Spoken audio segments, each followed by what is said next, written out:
자, 그다음에 이 전체 주제가 하나님과 아브라함과의 언약. 하나님과 아브라함의 언약이라고 그러는데 언약과의 언약. 하나님과 아브라함의 언약. 이 내용이 창세기를 풀어나가는데 결정적인 내용의 핵심이에요. 왜 그런지에 대해서는 이제 설명을 다 들어보시면은 이해가 될 거라고 봅니다. 자, 그 다음에 여기 이제 전체 관찰이라고 있잖아요. 여러분 성경에도 전체 관찰이 있고 개관 도표에도 전체 관찰이 있어요. 지금은 성경하고 개관 도표하고 같이 펴놓고 공부를 하셔야 돼요. 그래야지 성경과 개관을 맞춰가면서 이제 이렇게 짜 맞춰가면서 보셔야 성경이 이 개관 성경은 이렇게 보는 거구나 하고 여러분들이 알 수가 있어요. 자, 그다음에 여기 이제 개요가 있고 그다음에 개관이 있어요. 자, 다시 한번요. 어저께 우리가 서론할 때 도표 설명을 했죠. 그때 그 도표를 다시 한번 여러분들이 나중에 보시기로 하고 지금 나를 따라오셔야 되니까 그리고 여기 전체 관찰하면은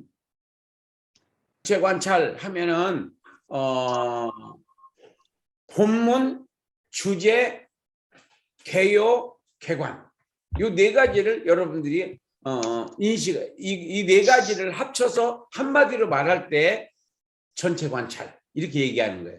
전체 관찰 하면 네 가지 본문, 주제, 개요, 개관 이렇게 네 가지를 합쳐서 말할 때 전체 관찰.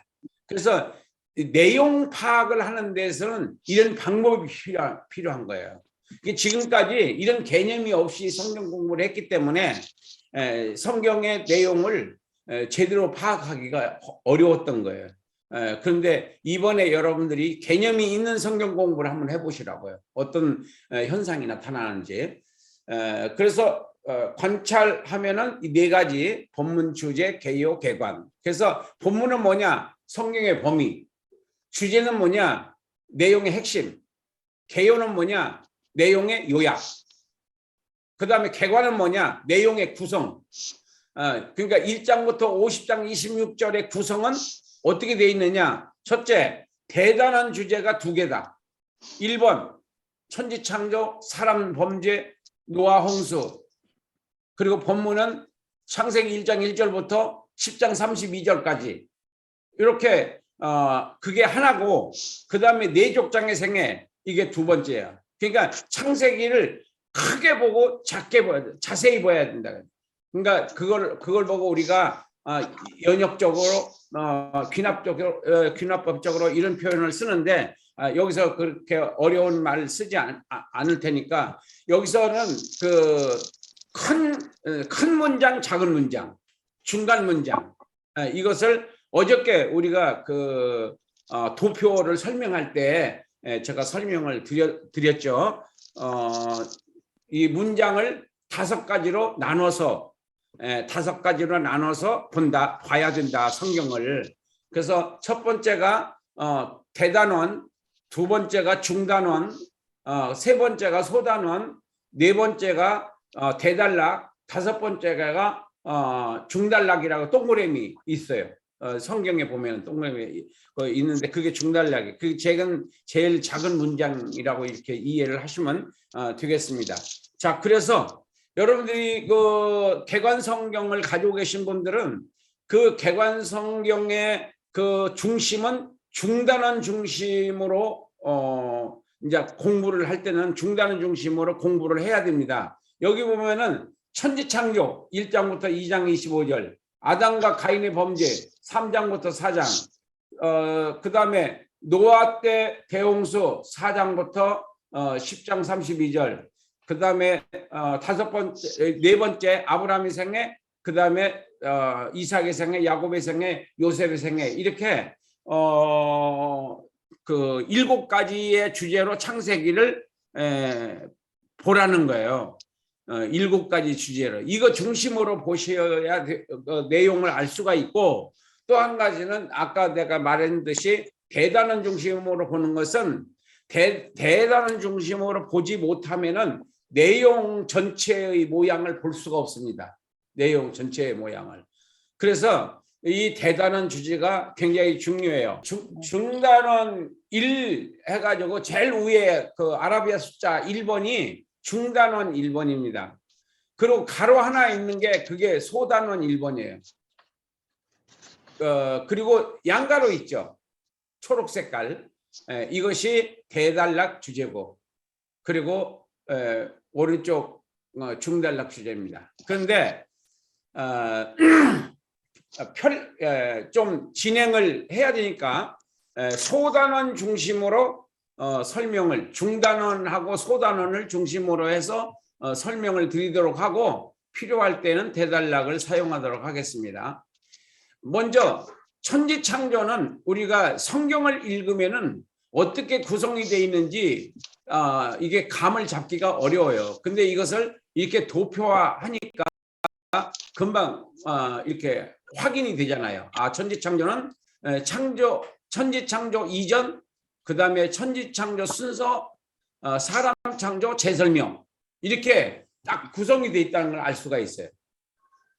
그래서 이 개관이 얼마나 중요한지 성경을 이해하고 성경을 공부하는 데는 이 개관을 할 줄 아느냐 모르느냐에 따라서 10년 배울 거를 1년이면 배울 수 있는 그런 방법이 바로 이 개관, 성경 개관 도표, 개관을 해서 봐라 이거예요. 뭐든지.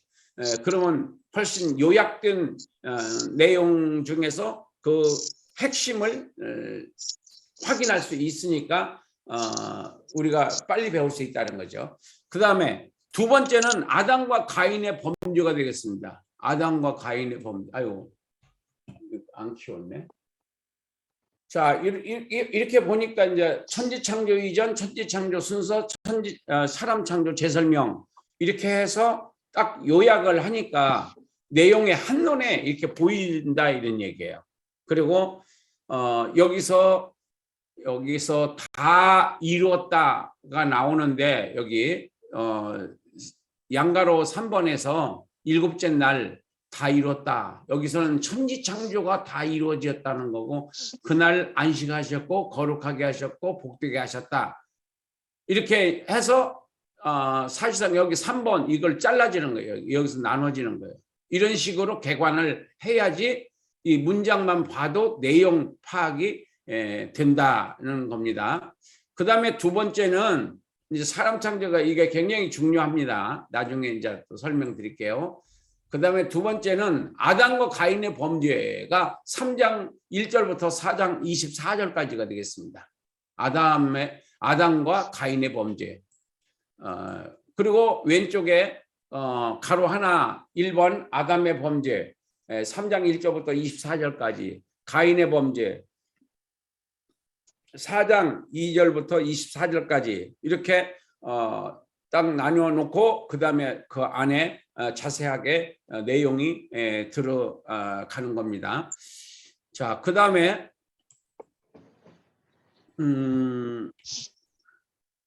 그 다음 페이지입니다. 여기는 이제 노아 때 이제 대홍수가 됩니다. 자, 노아 때 대홍수는 전부 7개의 소단원으로 셋의 족보, 그리고 아담의 족보, 그리고 방주 준비 명령, 대홍수 심판, 방주에서 나옴, 무지개 언약, 그 다음에 세 아들의 족보, 이렇게 해서 10장 32절까지가 이 노아 홍수에 대한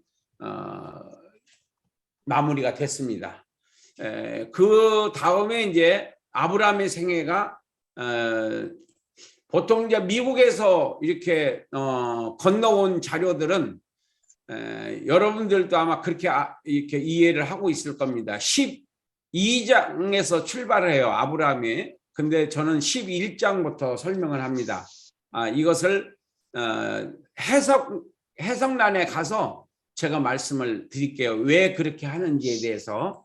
자, 그 다음에 바벨탑 사건, 그 다음에 셈의 족보 11장이요. 그리고 데라의 가족, 그리고 하나님과 아브라함과의 언약이 12장 1절부터 20절에서 나옵니다. 그리고 13장에 가나안 땅에 도착했고 그 다음에 헷불 언약, 여기는 이제 가나안 땅에 도착해서 이제 가나안 땅에서 여러 가지의 이제 경험을 합니다. 아브라함이 타양 땅에 이렇게 와서 하나님이 가라고 해서 믿음을 갖고 그 하란이라고 그 고향을 떠나서 왔습니다. 그리고 소돔 멸망과 롯 구원, 이것도 아브라함 덕분에 살아났죠. 롯도. 그 다음에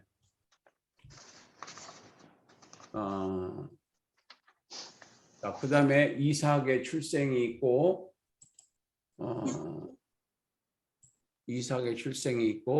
이삭의 재물이 있고, 그 다음에 사라의 죽음이 있고, 이삭의 결혼이 있고, 그리고 아브라함의 죽음이 있고, 그리고 이삭의 생애가 시작이 돼요. 근데 이삭의 생애는 굉장히 짧아요. 너무 순종을 잘해서 별 사건이 별로 없어요, 이삭은. 그래서 야곱과 에서의 출생, 그 다음에 이삭의 축복, 그리고 하나님의 야곱에게 축복, 에서가 축복을 안 받고 야곱이 축복을 받습니다. 야곱이 그만큼 축복에 대한 믿음이 있었고, 에서는 축복에 대한 믿음이 별로 없었어요. 장자권 팔아먹는 것도 팥죽 한 그릇 팔아먹고, 그런 그 사람은 여호와 하나님에 대한 신앙이 그렇게 두텁지를 못했어요. 그리고 부엘세바를 떠나는 야곱, 그리고 하란 생활이 시작되는 야곱, 그 다음에 하란을 떠나 다시 고향으로 돌아오는 야곱, 야곱에서 야곱과 에서의 만남을 통해서 하나님께서 에서의 마음을 감동해서 야곱을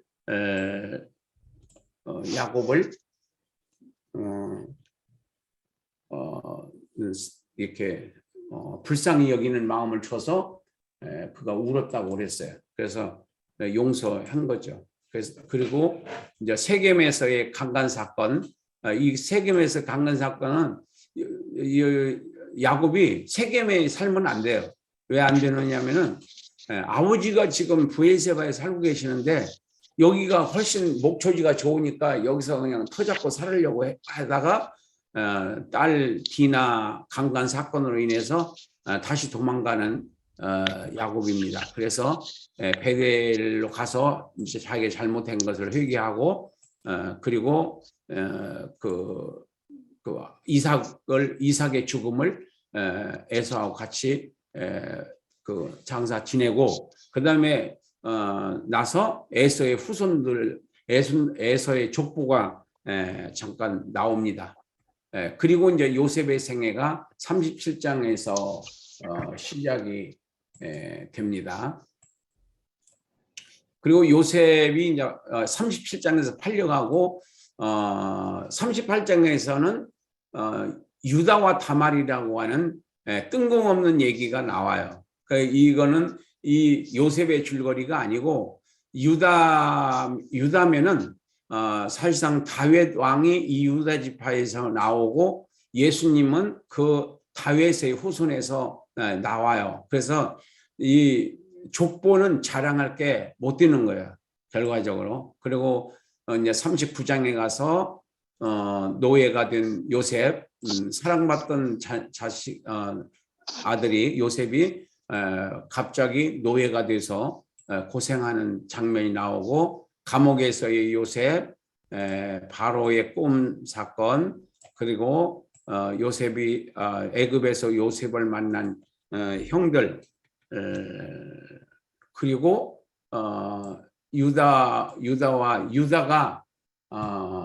제일 똑똑했어요. 그 12지파 중에서 유다가 똑똑했고, 그리고 유다가 말을 잘했어요. 그래서 아버지를 설득시키는 것도 유다가 나섰고, 그리고 요셉을 설득시키는데도 유다가 나섰어요. 근데 여기서 우리가 한 가지 이제 제가 이제 하나 풀어드릴 게 하나 있어요. 그게 뭐냐면은 요셉이 왜 이렇게 자꾸 형들을 시비를 걸어가지고 뭐 간첩이라고 그랬다가 또 잡아서 감옥에다 막 시몬 며칠 넣었다가 동생 베냐민 데리고 오지 않으면 내 얼굴 못 본다고 그랬다. 자꾸 이게 하는 그 이유가 뭐냐면은 저도 참 그거 오랫동안 그게 안 풀렸어요. 근데 그게 어떤 이유에서느냐면 베냐민을 보호하기 위해서. 그러니까 옛날 자기처럼 베냐민을 중간에 팔아먹지 않을까 우리 형들이. 그래서 정말 유다가 진심 어린 그 말을 해요. 내가 잡히고 베냐민은 보내야 한다고 하면서 진솔하게 그 고백을 하니까 이제는 확실히 형들이 옛날 형들은 아니구나 해서 이제 자기 정체를 드러내고 이제 아버지를 모셔오라고 그렇게 하는 장면으로 이제 장면이 바뀌죠. 그래서 야곱이 가족을 이끌고 46장에서 이제 애굽으로 와요. 그래서 애굽에 와서 살게 되는데, 그러니까 우리가 출애굽기에 딱 와서 보면은 딴 장면이 되잖아요. 그것이 약 300년 내지 400년 동안 지난 후에요. 여기서부터 이 요셉의 생애에서부터 시작해서 모세까지, 모세가 80년이 될 때까지 아직 왕궁에서 살고 있었잖아요, 모세가. 그래서 이 창세기하고 이 출애굽기는 이렇게 연결해서 스토리가 연결이 되어 있다고 하는 것을 우리가 알아야 됩니다. 자, 여기까지 이제 우리가 이게 이제 줄거리예요. 이게 이 줄거리에서 벌써 이제 25분이 됐는데, 여기서 이제 좀 설명을 자세히 해드리겠습니다. 자, 이것이 창세기 제1설교입니다. 창세기 제1설교. 창세기 1설교, 이게 무슨 설교냐면은 구속사적 설교예요. 구속사적. 그러니까 구속사적 설교하고 그 다음에 일반적인 여러분들이 하고 있는 설교는 어떤 차이가 있느냐면은 여기 A, B, C, E까지 있어요. 여러분들 가지고 계시는 객관도표를 보시면은요. 그런데 지금 여러분들이 하는 스타일은 어떤 방법이냐면 A, C, E 이렇게 A, C 1, 2, 3, 4, 5로 말한다면은 1, 3, 5 패턴으로 설교를 만들어요. 여러분들은요. 그러니까 예수님이 없어요. 그리고 예수님을 넣으려면은 어거지로 넣고 또 어부지리로 예수님 예수님 우리를 위해서 십자가에 죽으셨습니다. 맨날 하는 그런 어떤 뭐랄까 이 본문하고 상관이 없는 예수님을 자꾸 해요. 왜냐하면 그런 훈련을 받지 않았기 때문에 그렇습니다. 그렇지만은 이제 하나님께서 저에게 이제 이 말씀의 은사를 주실 때 이 창세기를 먼저 풀어주셨어요. 이 창세기를 한 2, 3년 정도 창세기에 대해서 한 절 한 절을 다 훑어보고 생각을 하고 연구를 하게 됐죠.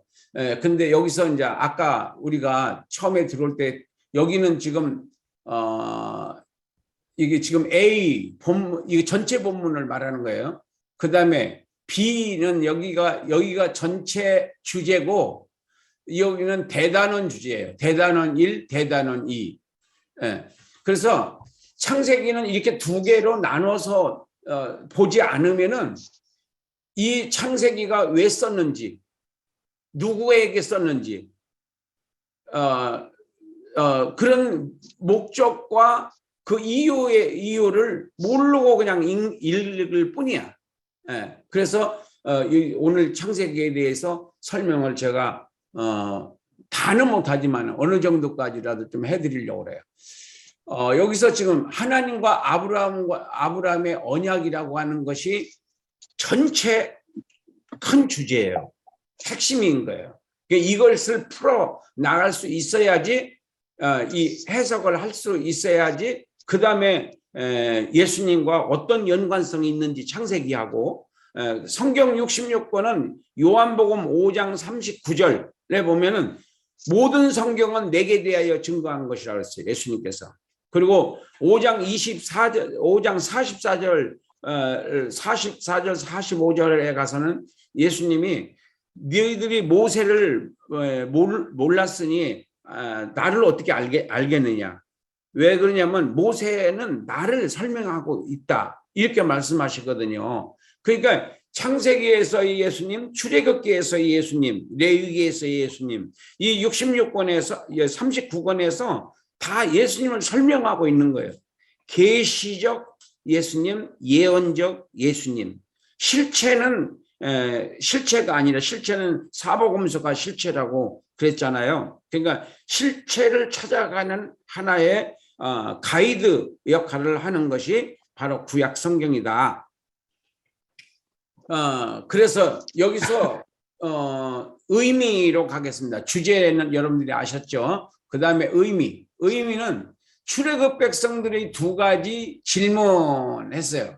출애굽 백성들이 두 가지 질문이 뭐냐면, 첫째 질문이 뭐냐면 여호와 하나님 어떤 하나님이신가 라고 하는 질문에 대해서 모세는 뭐라고 말하고 있느냐면, 여호와 하나님은 천지창조의 하나님, 또 사랑의 하나님, 용서의 하나님, 그리고 세 번째는 끝까지 회개하지 않으면 심판의 하나님.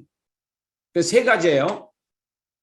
천지창조의 하나님, 용서의 하나님, 심판의 하나님. 용서의 하나님은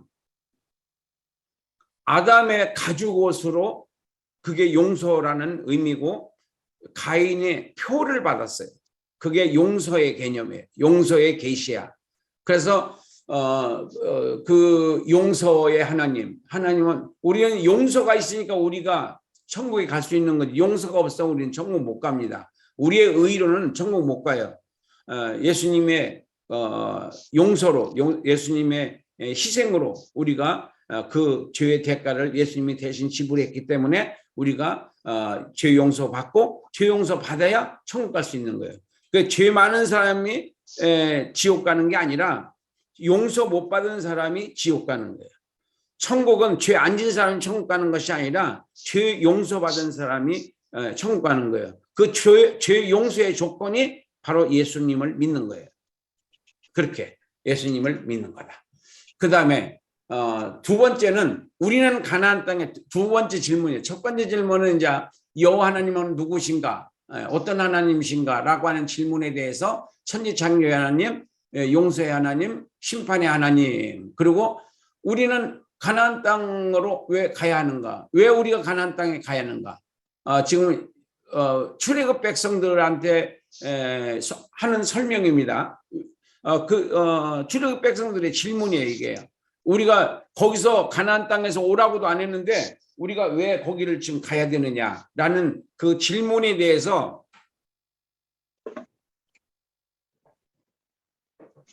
아브라함의 생애, 이삭의 생애, 야곱의 생애, 야곱의 12아들의 가나안 땅 언약회성 이랬는데, 이런 그 족장들의 생애를 왜 성경에다 집어넣는지에 대해서 우리가 이해가 돼야 되지 않겠어요? 그냥 뭐 넣고 싶어서 넣은 게 아니고, 바로 아까 내가 그렇게 말했잖아요. 전체 내용의 핵심이 뭔지를 알아야 된다. 그 핵심 뭐예요? 하나님과 아브라함과의 언약이에요. 그 언약이 뭐냐면은 바로 가나안 땅 언약입니다. 가나안 땅 언약. 그러니까 창세기를 풀지 못하면은 나머지 성경은 다 거기에서 창세기에서 갖다 빌리다 쓰거든요. 선지서고 뭐 시가서고 어디고 간에. 그런데 이 가나안 땅 언약을 모르면은 이 창세기는 사실상 모르는 거나 마찬가지예요. 그래서 성경을 체계적으로 우리가 좀 배운 부분이 부족하기 때문에 성경 읽는 것도 초신자들한테 창세기 읽으라고 그러는데 그것은 안 되는 거예요. 진짜 그렇게 하면 안 돼요. 초신자들은 마태복음 읽고 사도행전 읽고 마가복음 읽고 사도행전 읽고 누가복음 읽고 사도행전 읽고 요한복음 읽고 사도행전 읽어라. 왜 그러느냐면은 예수님이 누구신가를 알아야 창세기의 의미가 있는 거지. 예수님을 모르는데 창세기를 초신자가 창세기를 읽어봤자 묵은 신자도 모르는데 초신자가 그걸 어떻게 알겠어요? 그렇게 우리가 좀 정말 시간 낭비를 많이 했고 물질 낭비를 많이 하는 거예요. 방법을 모르니까. 그래서 앞으로는 여러분들이 새신자나 성경을 처음 알려고 하는 분들에게는 먼저 신약 성경을 통해서 예수님이 누구신가를 확실하게 어느 정도라도 이해를 하고 그리고 항상 사도행전은 반복해서 읽게 한다는 거예요. 왜냐하면 그게 결과예요. 그게 결과. 그러니까 모세오경의 결과가 여호수아고 사복음서의 결과가 사도행전이다. 그래서 예수님께서 하라고 하는 대로 해서 성령 충만을 받아가지고 세계 복음화가 시작이 된 게 마가다락방부터 시작이 됐어요. 이것은 이제 성령 강림은 세계 복음화고 가나안 땅 언약은 바로 예수님 출생까지가 바로 하나님께서 구속사에서 바로 이스라엘이라고 하는 그 유다를 사용하셨습니다. 그 이유는 이제 성령 강림과 동시에 이스라엘은 역사의 뒤안길로 빠지고 이제는 교회가 구속사를 이루어 간다 하는 하나님의 큰 그림이 있다고요. 그래서 큰 그림을 못 보면은 작은 그림에서 이렇게 더 진보한 좀 이게 생각을 못하게 되죠. 자, 그래서 여기서 아브라함의 생애가 뭘 말하고 있느냐면은 가나안 땅 언약에 대해서 이 성경 11장부터 시작해서 50장까지 29번이 나와요. 29번이나 하나님께서 아브라함, 이삭, 야곱에게 29번을 나타날 때마다 내가 너와 너의 후손들에게 이 땅을 너와 너의 후손들에게 주겠다. 그리고 이제 점진적으로 발전을 해요. 구체화해요. 그래서 나중에는 이제 너희 이 땅에서 너희 후손을 통해서 왕도 세울 것이고 나라도 세울 것이다. 이렇게 비전을 하나님께서 주십니다. 그 당시는 땅 한 평도 없었어요. 그게 바로 하나님의 언제든지 그 하나님의 말씀은 미래지향적이에요. 과거를 묻지 마세요. 과거를 묻지 마세요. 기독교는요, 과거를 묻는 신앙이 아니에요. 그거는 유교, 불교 이런 것은 그건 과거지향적이고 기독교는 미래지향적이다. 그래서 기독교가 들어가는 나라가 다 잘 살고 기독교를 받아들인 개인도 바로 진보적인 좀 더 발전적인 생각을 하게 되고 언제든지 미래지향적으로 지금은 안 됐지만은 잘 될 거야. 그리고 잘 될 수 있어 나는 이런 믿음이 네 믿음이 너를 구원했다. 네 믿음대로 될지어다. 네 믿음이 크다. 항상 하나님께서는 그 비전 갖기를 원하시고 비전이 있는 자에게 실제적으로 그 비전이 이루어지도록 역사하시는 겁니다. 그래서 믿음이 바로 비전인 거예요. 믿음이 없는 자는 하나님을 기쁘시게 할 수 없다 그랬어요. 현실만 보고 모든 것을 판단하고 모든 것을 정죄하고 그렇게 하는 것은 비성경적인 신앙이라고 볼 수 있습니다. 그래서 아브라함과 하나님과의 언약을 이삭으로 계승하고 이삭 아브라함의 언약을 이삭에게 아브라함의 언약을 야곱에게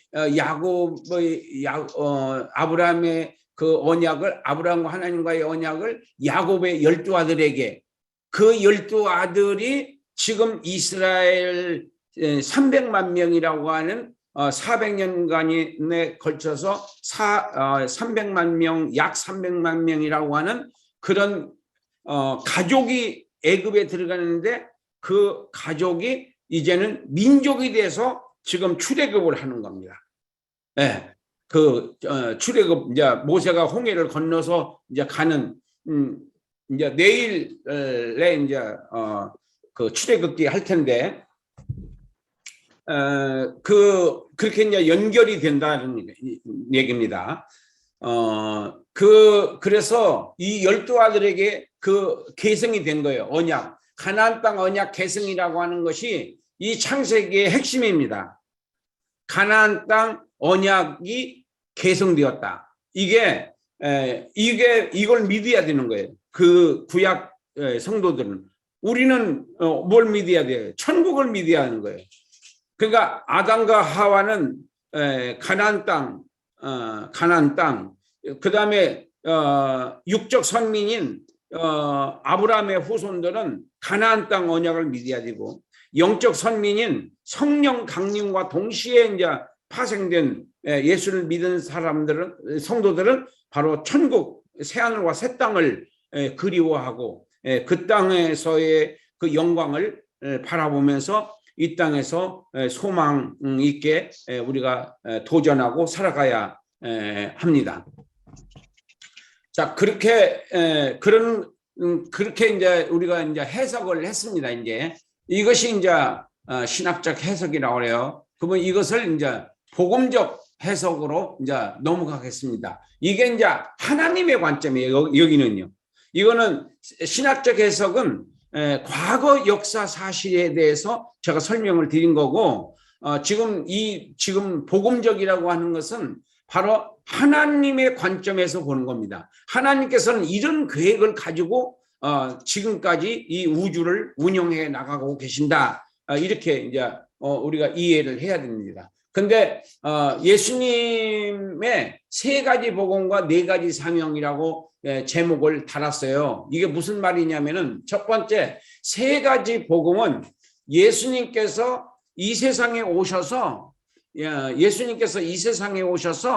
바로 회개하라 천국이 가까이 왔다고 선포하시고, 병을 고치시고 죽은 자를 살리시고 여러 가지 일을 했지만은 그것을 압축해서 보면은 3가지로 요약될 수 있다, 이런 얘기예요.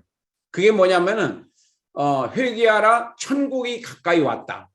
두 번째는 하나님의 사랑과 죄 용서의 길이 있다. 세 번째는 둘째 사망인 지옥이 있다. 회개하라. 이렇게 3가지예요. 그러니까 회개하라 천국이 가까이 왔다. 두 번째는 하나님의 사랑과 죄 용서의 길이 열렸다. 나를 믿으면, 예수를 믿으면은.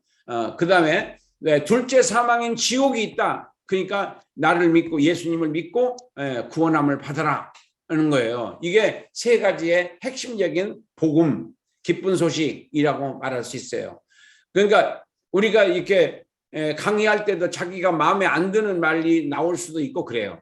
그럴 때에 우리가 조심해야 하는 것은 듣고 싶은 것만 들으면 안 돼요. 듣기 싫은 말도 이것이 영양가가 있으면은 이 말씀으로 인해서 내가 잘못된 버리장머리를 고치는 말이다 그러면 그걸 달게 받고 쓰지만은 달게 받고 내가 오히려 성숙해질 수 있다면은 한층 더 가치가 높아지는 사람이 되겠죠. 그 다음에 예수님의 4가지 사명이 있어요. 첫 번째 사명이 뭐냐 하면은 보좌를 떠나 이 땅에 오시는 사명이에요. 이건 사명감을 갖고 하시는 거예요. 이 땅에 오신 거예요. 두 번째는 세상 죄를 지고 가는 하나님의 어린 양으로 오신 거예요. 그러니까 세상 죄를 지고 가는 하나님의 어린 양이라고 하는 사명이 있는 거예요. 예수님은요. 세 번째는 영생 기업을 회복시키려고 오셨다. 이게 무슨 말이냐면은 첫째 아담이 잃어버린 에덴 동산을 둘째 아담이신 예수님이 바로 천국으로 보상해 주시는 것을 의미하는 거예요. 그러니까 저와 여러분들은 그 하나님의 기업입니다. 다른 말로 말하면 하나님의 재산이야. 그렇기 때문에 하나님이 저나 여러분들을 지켜주신다는 것을 믿으셔야 돼. 저나 여러분들은 하나님께서 천사들을 동원해서 우리를 항상 보호해 주시고 계시는 거예요. 그렇지 않으면 벌써 마귀에게 끌려가서 죄악에 빠져서 타락해버리고 말았을 건데, 바로 성령님께서 언제든지 우리를 보호하시고 잘못된 게 있으면은 바로바로 벌하는 것이 아니라 내가 스스로 주님 앞에 돌아오기를 원하세요. 하나님께서 때려서 우리한테 이렇게 오게 하기를 원하는 것이 아니라 스스로 우리가 하나님 잘못했습니다, 용서해 주세요, 이렇게 하면은 주님은 우리가 무슨 죄를 졌더라도 일부러 죄를 지라는 것은 아닙니다. 무슨 죄를 졌더라도 하나님께서는 용서하시고 왜 그랬니? 이렇게 물어보지 않습니다. 왜? 다 아세요. 왜 그 죄를 지었는지에 대해서 우리의 약함을 아시기 때문에 예수님께서는 우리를 위해서 기도하고 계신다는 것을 우리가 믿어야 되는 거예요. 그래서 우리는 하나님의 재산이다라고 하는 거 잊지 마시고요. 그 다음에 네 번째는 하나님의 구속 계획을 다 이루시려고 오셨다. 요한복음 19장 30절에 보면은 예수님께서 그래요. 다 이루었다. 창세기 2장 1절에 가면은 다 이뤘다요. 거긴 천지창조를 다 이룬 거예요. 그리고 여기서 십자가상에서 예수님께서 다 이뤘다 하신 요한복음 19장 30절에서는 바로 구속을 다 이루셨다는 거예요. 구속과 대속을, 그리고 예언을, 구약의 예언을 다 이뤘고 앞으로 예수 믿고 구원받을 그들의 죄를 다 미리 다 용서해 놓으신 거예요. 그래서 믿기만 하면 죄 용서 받을 수 있도록 해 놓으신 겁니다. 그래서 그리고 이제 세 번째는 그 다 이뤘다 또 한 군데 있는데 그게 요한 계시록 22장 6절에 있어요. 여기서도 다 이뤘다. 그게 이제 우리가 천국으로 골인하는 겁니다. 이제 그게 다 이룬 거예요. 완전히 다 이룬 거예요. 그래서 하나님의 구속 계획을 다 이루시려고 오셨다. 하나님의 구속 계획을 다 이루시려고 하는 사명. 이 네 가지 사명은 이 사명을 완성하시고 이제 예수님이 세 가지 사명 다 완성하시 가셨고, 그리고 이제 마지막 때 우리가 첫째 부활에 참여해서 우리가 휴거돼서 죽은 자는 부활하고 산 자는 변화를 받아서 천국에 올라가게 될 터인데, 그때 예수님께서 우리를 이끌고 이제 천국으로 들어가시는 것으로 이 구속사는 끝이 나고 새로운 역사가 시작이 된다. 이렇게 우리가 믿으시면 되겠습니다. 자, 그러니까 이거는 이제 이런 것들은 여러분들이 안 들어봤다는 얘기고, 이거는 이제 들었던 내용입니다. 이 참 행복이란이라고 하는, 이게 이제 소위 여러분들이 하는 이제 설교 패턴입니다. 이게 참 행복이란, 이게 무슨 말을 하려고 하느냐면은 참 행복이 있고 거짓 행복이 있어요. 그러니까 거짓 행복은 이 땅에서의 행복이고, 행복이라는 말이 무슨 말이냐면은 만족이라는 말이에요. 만족. 이 세상에서의 만족이 있고 천국에서의 만족이 있다는. 그래서 이렇게 만족을 우리가 행복이라고 하는데, 행복이라고 하는 말을 참 흔하게 써요. 요즘 뭐 행복하세요, 뭐 말로만 그렇게 하는 분들 참 많은데, 행복이 뭐냐? 행복을 어디서 찾아야 되느냐? 행복이 뭐냐면은 그 만족이란 말이고, 참 행복이란 천국에서 영원히 잘 사는 거, 부자로 잘 사는 것이 그게 참 행복이지, 이 땅에서 잘 사는 것은 100년 동안 잘 사는 거예요. 100년 동안 잘 살아도 얼마나 좋습니까? 잘 사는 사람들이. 그렇지만은 우리는 영원히 잘 사는 세계를 바라보고 사는 성도들이기 때문에 우리가 훨씬 더 가치 있고 보람 있는, 돈 많은 사람들이 예수 믿기 힘듭니다. 그 돈 많이 있고 예수 안 믿는 것보다는 돈 없고라도 가난하게 살면서라도 예수 믿고 천국 가는 게 1000번 만번 낫습니다. 그래서 뭐 가난하게 살라는 그런 뜻은 아니에요. 그렇게 우리는 낙심할 필요는 없다는 뜻이지. 자, 행복을 그러면 어디서 찾아야 되는가? 참 행복을 어디서 찾아야 되고 일반 행복은 어디서 찾아야 되는가? 그러니까 돈을 많이 벌어도 행복해요. 그 다음에 계급이 올라가도 행복해요. 그리고 뭐 잘 만나도, 부부간에 잘 만나도 행복한 거예요. 여러 가지로 행복한 게 많아요. 이 땅에. 그게 다 이 땅에서의 행복이에요. 이 땅에서 행복. 근데 참 행복은 바로, 참 행복은 이 땅에서의 행복을 찾는 게 아니에요.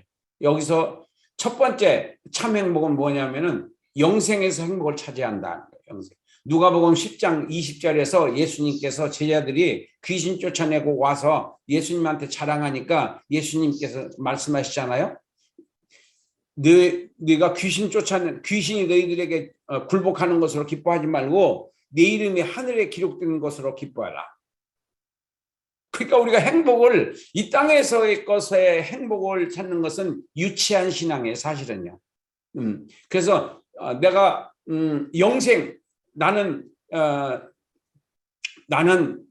천국 백성이고 하나님의 재산이고 하나님의 기업이고 하나님의 거고 하나님이 나를 사랑하시고 이런 걸로 기뻐하라는 거죠. 근데 우리가 영생 받은 것으로 초신자 때는 우리가 기뻐했지만, 성령 받을 때는 기뻐했지만, 지금 내가 영생 받은 것에 대해서 그렇게 감사하며 사나요? 그렇게 못 산다고 그러면 그걸 빨리 바꿔서 영생이라고 하는 그 말 한마디만 갖고도 우리는 눈물겹도록 감격스럽게 감사해야 할 줄 믿습니다. 두 번째는 하나님의 사랑에서 행복을 찾아야 된다. 하나님이 나를 사랑한다. 하나님이 나를 독생자를 주실 정도로 사랑한다. 이거를 우리가 참 행복의 조건으로 삼아야 되고, 세 번째는 복음 사역에 동참하는 것에 행복을 찾아야 한다. 그러니까 이건 면류관이죠. 그러니까 선교를 하는 거, 전도를 하는 거, 또 뭐 내가 주의 종을 돕는 거, 그리고 교회를 돕는 거, 이런 모든 것들이 다 바로 복음 사역에 동참하는 거예요. 그러니까 우리가 직장에서도 크리스찬으로서 거짓말하지 말고 정직하게. 그러니까 여러분들, 우리가 이 예수 믿는 사람하고 안 믿는 사람 무슨 차이가 있냐? 우리는 거짓말을 하면 안 돼요. 그 거짓말을 하고 자꾸만 속이고 이러는 것은 공산주의나 그런 짓을 하지, 이 정상적인 국가에서는 거짓말하는 사람을 도덕과 윤리적으로 이렇게 매장시키잖아요. 거짓말하면 대기업도 마찬가지고. 그러니까 거짓말을 해서라도 혁명을 이루어야 한다. 이게 공산주의의 적인데, 그런 것들을 우리가 하지 말자 이거죠. 우리는 예수 믿는 사람, 우리는 성경 중심적인 신앙. 그래서 무슨 누구 얘기할 것 없어요. 성경 중심적인 신앙, 그것이 바른 신앙이고, 그게 가치 있는 신앙이고, 하나님께서 칭찬하는 신앙입니다. 거짓말하지 말자. 그래서 여러분들이 진짜 영원한 것에서 행복을 찾는 성도라고 한다면은 네 가지 현상이 나타나요. 네 가지 열매가 나타나. 첫 번째가 뭐냐면은 죄의 악습을 끊는 거예요. 그게 뭐냐면은 회개 열매. 회개와 자백은 달라요. 자백은 요한일서 1장 8절로 9절에 있는 말씀처럼 자백은 입으로 하는 거예요. 내일 그 죄를 또 저지를 수 있어요. 그걸 자백이라고 그래요. 회개는 다시는 그 짓을 안 하는 게, 딱 끊어버리는 게 그게 회개입니다. 그래서 회개의 열매. 두 번째는 말씀 순종을 위해서, 말씀 순종을 하기 위해서는 내가 육신적으로 손해도 볼 수 있고 여러 가지로 불이익을 당할 수 있어요. 근데 그런 것들을 참아가면서 말씀대로 살기 위해서 몸부림치는, 기도하면서 가는 그런 신앙, 이것을 가지고 두 번째 열매가 되겠습니다. 세 번째 열매는 면류관을 바라보는 회개 열매. 면류관을 바라보는 회개 열매. 하나님께서는 저나 여러분들에게 다 사명을 주셨거든요. 그 사명에 목숨을 거는 겁니다. 저도 지금 33년 됐다고 그랬잖아요. 그 지금같이 한결같이 이 성경 66권을 다 배우고 다 가르치자, 성경 66권을 다 배우고 다 가르치자, 이것을 지금까지 30여 년간 이렇게 하면서 이 운동을 벌리고 있고, 지금까지 하나님께서 한결같이 이 66권을 전할 때마다 저에게 성령님께서 감동을 주시고 또 저에게 힘을 주시고 또 환경적으로 축복을 주시고 이렇게 하는 것을 경험하고 있는 거예요. 그러니까 그 면류관을 바라보는 회개의 열매. 그다음 네 번째는 모든 문제와 환경을 믿음의 눈으로 보는 믿음의 열매. 모든 문제와 환경은 주제예요. 문제와 환경은 주제라고 해요. 그 문제와 환경 속에는 하나님의 계획이 따로 있다는 거죠. 하나님의 계획이 따로 있다. 그러니까 모든 문제와 환경을 믿음의 눈으로 보는 훈련이 필요해요. 훈련이. 그냥 어떤 환경 만났다, 무슨 문제 만났다 그러면 그 문제 자체만 보지 말고 문제 속에 숨어있는, 환경 속에 숨어있는 하나님의 섭리를 바라보라 이런 거죠. 그러면 나를 하나님께서는 버리지 않으신다는 거예요. 나를 사랑하고 나를 언제든지 보호해 주시고 그러는 것을 우리가 믿어야 돼요. 그렇게 믿으면 한결 내 마음이 편해요. 그리고 우울증도 안 걸리고 그리고 그 믿음으로 우리가 살아가는데 얼마나 도움이 되는지 몰라요. 문제와 환경을 믿음의 눈으로 봐라. 모든 문제와 환경을 믿음의 눈으로 보는 자는 실망하지 않는다라고 하는 거예요. 그래서 오늘 말씀은 여기 창세기는 여기까지 말씀을 마치도록 하겠습니다.